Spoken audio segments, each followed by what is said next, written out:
Alright, I just want to make a quick video changing a couple things and making the player module. We'll start making players.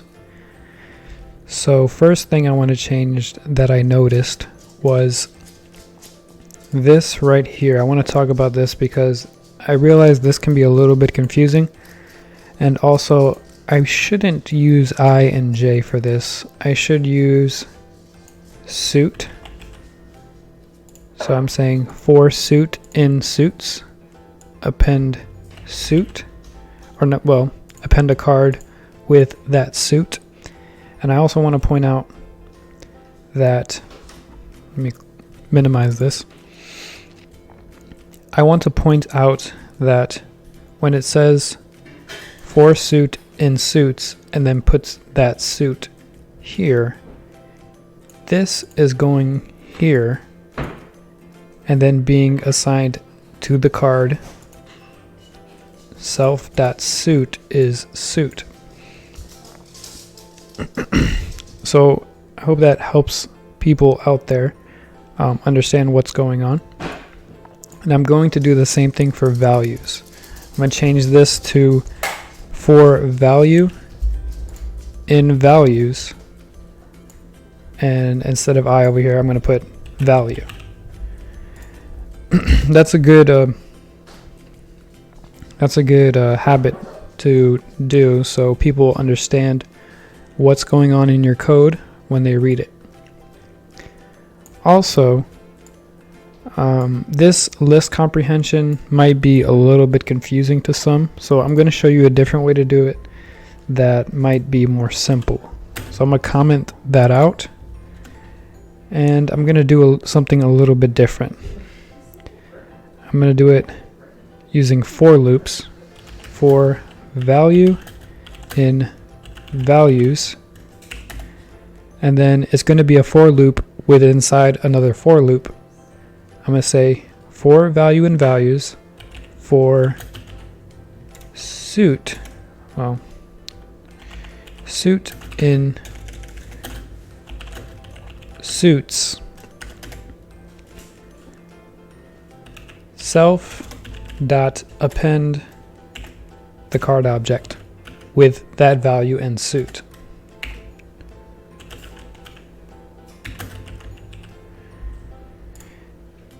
And what this does is doing the exact same thing as this. And I'm just going to keep it like that because it's a lot more simple and easy to understand what's going on. List comprehensions can be confusing. So this is better for people that are still learning how to code. It's still kind of confusing, but here's what's going on. So when you do this for value in values, it grabs the first value, right? And for that value, it'll go through every suit. It'll go through all four of the suits for that value, append those cards, and then it'll go back, move on to the next value, and then do it again for all four suits for that value. So basically it'll start out with the value of the 2 card, and then it'll create 2 of diamonds, 2 of clubs, 2 of hearts, and 2 of spades, and then move on to the next one. So I wanted to do that real quick, so clear that up. This makes it more readable and people can understand what's going on here.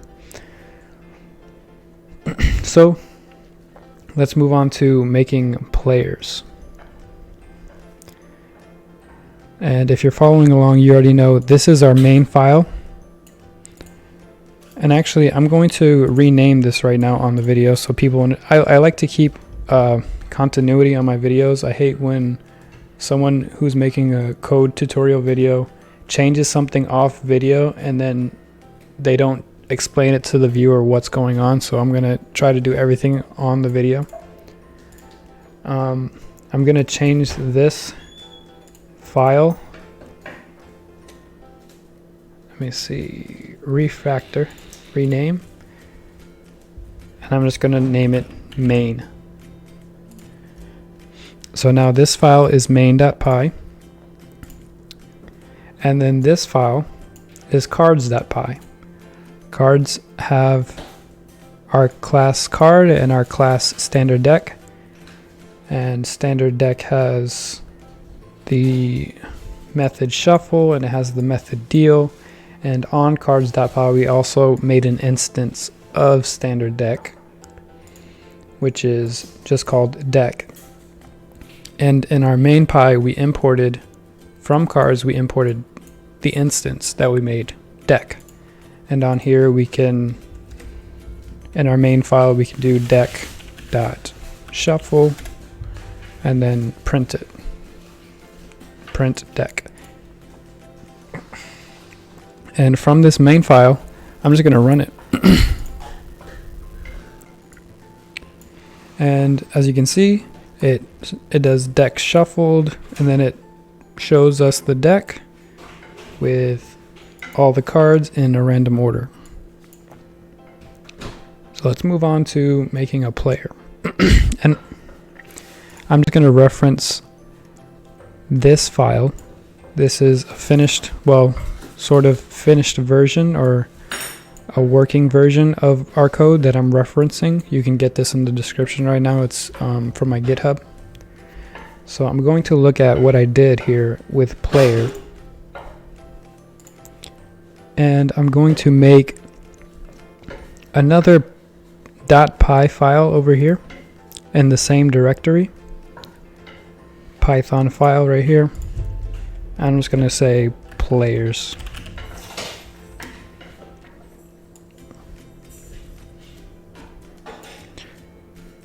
And in here we're going to make the player object, starting with the class player.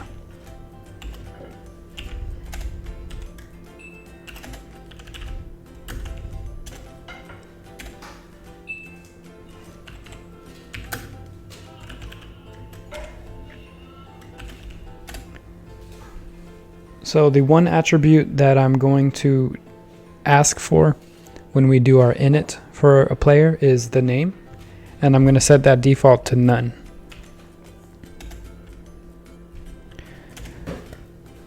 So when making the attributes for a player in a poker game, we have to think about all the things that a player has in a poker game. In my file you can see that the player has a name, the player has a certain number of chips, the player has a stake. Stake meaning how many chips do they have in any certain round. The stake gap is the difference between the highest bet so far in that round and the chips that they have in.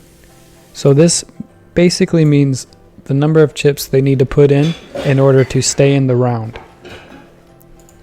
And all this stuff I've sort of found out I needed while I was making this code, and as we go along I'm going to show you why I needed to find out the stake gap. Self.cards is going to be a list, and basically it's going to be a list of cards that the player has at the moment. Self.score is going to be a list, and I'm going to explain that later down the line. I needed to format their score as a list. Yeah, and I'll explain that more when we get to that point. Self.fold is going to be a boolean, true or false. If it's true, that means the player has folded. If it's false, that means the player has not folded. Self.ready means that he or she is ready to move on. For example, they've checked or they folded, saying I don't need to call any more action during this action phase of the game. Self.all-in means the player is all in or the player is not all in, true or false. And self.list of special attributes. My original idea of this was to have a list of whether or not they are a dealer, a small blind, a big blind, or the first player to act in a round. These are the attributes that can be assigned to a player in a poker game. And originally I had it, and the thing is, you can be a dealer and also a big blind depending on how many players there are left. Let's say there are only 2 players left. That means one player can be a dealer and at the same time the big blind. So that's why I needed a list instead of just one string. But I think I figured out a better way. So for now, we're not going to put this in our code. And I also have an attribute called win, self.win. Basically, it's true if the player has won, and it's false if the player has not won. And there are cases in the game where more than one player can win, and that's called a split pot in poker. So more than one player can have self.win is true. And you can go ahead and type all this into your code. I'm just going to copy and paste it.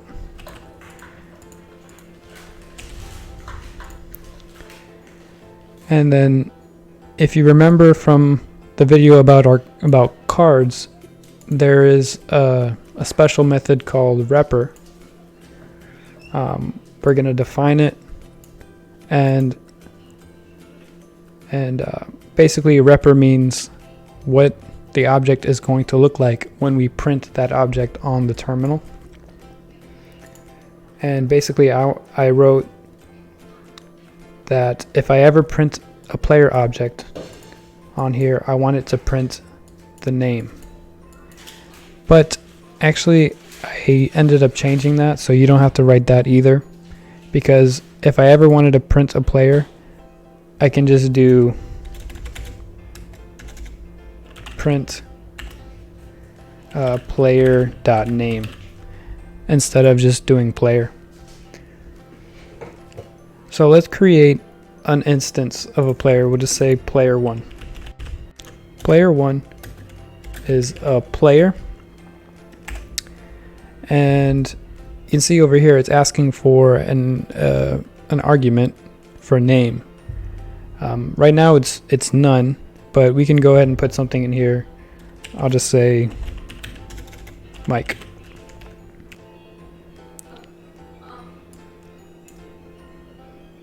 So now we have players.py that has the class of player, and we created an instance down here called player 1. And the same way that we imported the deck over here, we're going to import players or player 1. So I can say from players import player 1. Now on our main file we have imported the deck from cards, and we imported player 1 from players. Now what if I wanted to deal a card to a player? Now we have to go back actually to cards, to our card module, and we have to change how deal works over here, because now it's just printing the card. So actually what we need to do is say, we first need to say, hey, this is going to a player. So actually I'm going to type a parameter called location. And the location is going to be basically the player. So I can say location.cards.append and self.pop 0. And if we go to the players, we can see that there is a .cards, and it is a list. So over here we did location.cards, But since the location is going to be a player, and let me type that over here, deck.deal player1, right? So we did deck.deal player1 as an argument. It's going to go over here and do deck.deal with player1 as the location. It's going to be player1.cards.append. And if we go back over here, remember, player.cards is a list, so we can append that card to the card list. And which card are we appending? We are appending the card at index 0. We're popping that. And remember, pop removes the card from the list as well as returns that card. So it does two things at once. It grabs the card at index 0, deletes it from the list, and then returns it to append cards.player, or well, player.cards. So let's see if that works. So we did deck.deal player1, and now I want to see what cards does player1 have right now. We're going to do print player1.cards and see what comes up. Queen of Spades. And as you can see, Queen of Spades was at index 0. We popped that. We popped index 0 and gave it to player1. So to go over quickly what we've done in this video, I explained this for loop. I did modulation for players. I imported players and player1. And I showed you that deck and player can interact with each other now. We changed how deal worked so that we can have player as an argument, and we can say give that top card to that player's cards. Alright, I'm gonna end this video right now, and this one I bet is probably a lot longer than the other ones, but just gonna keep on going, and eventually we'll get through all of this, and should be great.